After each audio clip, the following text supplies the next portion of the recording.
જય સ્વામિનારાયણ. સ્વામિનારાયણ રસોઈમાં તમારું બધાનું સ્વાગત છે. આજે હું બનાવીશ ચોકલેટ સોસ, જે હું ઘરે બનાવું છું. હું તમને એના માટેનું જે મટીરિયલ્સ છે એ બતાવું તમને. મેં મિલ્ક પાવડર તે 5 ટેબલ સ્પૂન લીધું છે. 3 ટેબલ સ્પૂન મેં સુગર લીધી છે.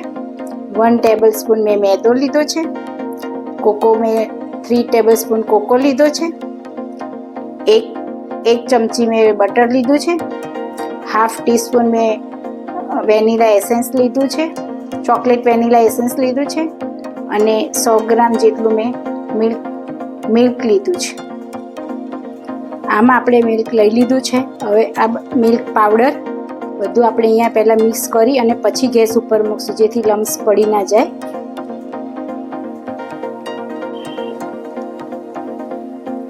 સુગર નાખી દઈશું આપણે. વેનીલા એસેન્સ,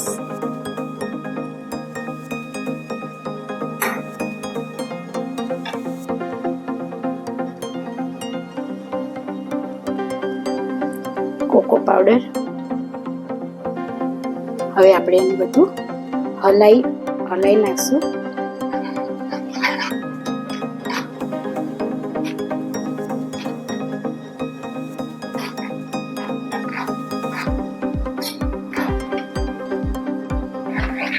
આવી રીતે આપણે મિક્સ કરતા જઈશું.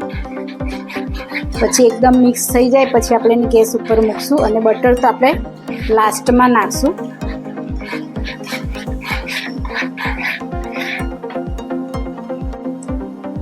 હવે આપણે મિક્સ થઈ ગયું છે.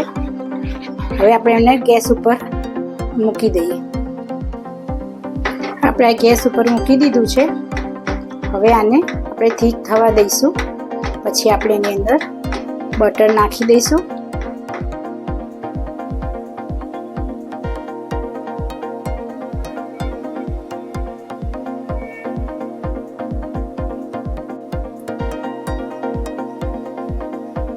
ચોકલેટ સોસ ચડવા માંડ્યો છે, થોડો થીક થવા માંડ્યો છે.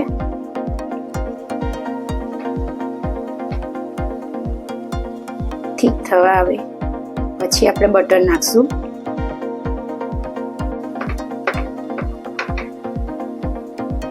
હવે આપણે બટર નાખી દઈશું.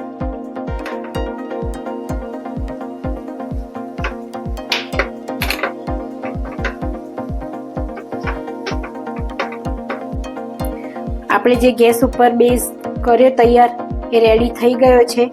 એ આવી રીતે થીક થયો છે. હવે આપણે એને સ્મૂથ બનાવવા માટે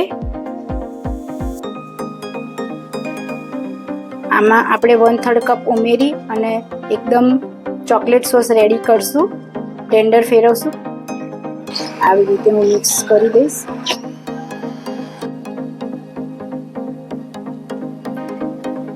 ચોકલેટ સોસ રેડી થઈ ગયો છે. એકદમ સ્મૂથ અને શાઇનિંગ મારે છે.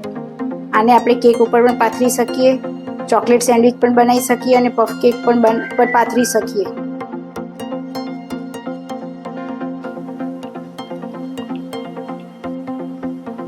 ચોકલેટ સોસ આપણો મસ્ત રેડી થઈ ગયો છે, એકદમ સ્મૂથ અને શાઇનિંગ વાળો. આ મેં કેક પેસ્ટ્રી બનાવી હતી, એની ઉપર મેં સોસ લગાવ્યો છે. ફાઇન લાગે છે, એકદમ ખાવાની ઈચ્છા થઈ જાય એવું છે, મસ્ત. અને ચોકલેટ સોસ ધરાઈશું મહારાજને અને જમાડશું.